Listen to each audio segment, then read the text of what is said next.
मेले हिजडाही मेला आणि तो माणूसही मेला. पण यांना जेव्हा आहे यांचा युद्ध चालू होता तेव्हा यांना कोणी बघितलं? कोणी कावळ्यानी. तर एका झाडावर बसलेल्या कावळ्याने बघितलं.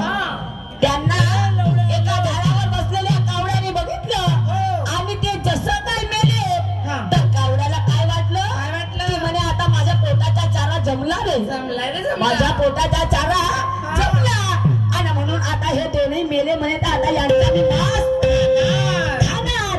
आणि जसं काय तो कावळा त्यांना गिळायला सुरुवात केली तर तो हिजडाही जिवंत झाला आणि तो माणूसही जिवंत झाला. काय पागल झाले? हा काय पागल झाली? मेलेले माणसं कधी जिवंत होते का? हेही विचाराची गोष्ट आहे नाही का? एखादा आता मला एक सांग, निशांत शाहीर कधी मेला? घरी खायला येते का? अरे मी उदाहरण देत आहे. बहिणीचं कसं होईल? दोन आहे ते. अगं माझी अशी इच्छा आहे का की ते मेले पाहिजे म्हणून? नाही. अगं माझी उमर त्यांना लागून जाव.